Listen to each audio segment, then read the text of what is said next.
Oui, effectivement, une première variation, on n'y pense pas souvent, mais ça peut être le sound design, hein, ça peut être de faire bouger des éléments. On a souvent des instruments qui ont des macros ici. Donc ça pourrait être rajouter un effet, l'éteindre et l'allumer. Je peux vous montrer ça. Je rajoute un effet audio. Tiens, je vais prendre un autofiltre. Le Cut Move Low, ici par exemple. Je l'ai mis sur la batterie.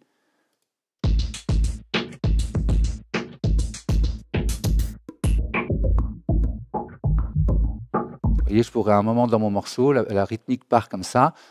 Bah, c'est tout simple, je duplique mon clip. Première variation, je change de couleur.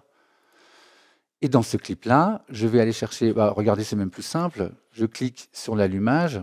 Alors le plus simple, ça serait peut-être d'agir sur le dry wet, mais celui-ci n'en a pas, donc c'est très bien. J'affiche ici l'automation. Il me la montre dans le clip, mais c'est dans celui-ci que je veux faire l'automation, hein. Et donc je mets sur on, et dans les autres, je mets sur off. Et du coup, effectivement, bah, maintenant, je vais avoir un break de cette rythmique, enfin, une modification, hein, je peux tout mettre.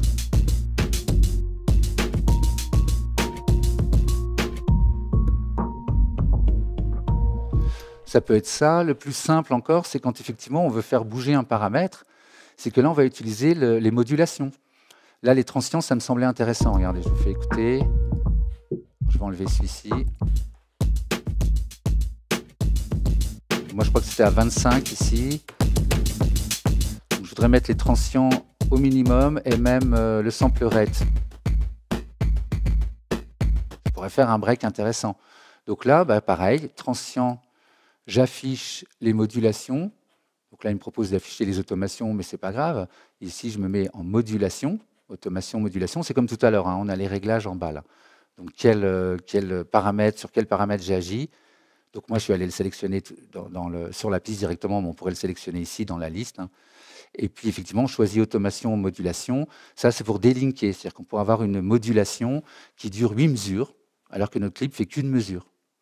Et du coup, bah, ici, on a un start, un end. On peut même faire une loop. Il n'y a pas de problème. Et du coup, effectivement, bah, on va pouvoir comme ça avoir une modulation qui suit son propre... la loupe est ici, hein. Donc on peut avoir une modulation qui suit son propre cours pendant que le clip, lui, a un autre nombre de mesures. Donc là, on va laisser linker en normal. C'est juste qu'effectivement, sur le transient modulation, là, je vais mettre à 0. Je vais mettre à 0. Et puis j'en avais un autre, c'était ici le sample rate, affiché automation, mais je me mets en modulation. Et je le mets voilà, à 60%. Vous voyez que c'est en pourcentage. L'avantage, c'est que moi, je vais pouvoir régler la valeur maximum. Je vais envoyer mon clip normal. Si je veux que la valeur maximum, ce soit ça, je peux bouger. Là, c'est pareil. Je peux le mettre à 25. Non, 0.25, voilà. Le sample rate, c'était normal, je crois. Voilà, normal. Bon, les 30, je ne sais plus, c'est pas très grave. Et quand je déclenche celui-ci, c'est par rapport à ces valeurs que ça se règle. Alors que si j'avais fait une automation, ça aurait pris le pas sur les valeurs et j'aurais pas pu les re-régler. Donc vraiment, prenez cette habitude. Donc ça peut déjà être une bonne chose, hein. On n'y pense pas toujours, mais effectivement, le sound design, le fait de rajouter un effet, d'enlever un effet, de modifier le son ici. Donc sur la basse, j'aurais pu le faire aussi. On a des réglages là, j'aurais pu tester. Là, on en a aussi sur les nappes. Donc ça peut être une bonne méthode. Voilà.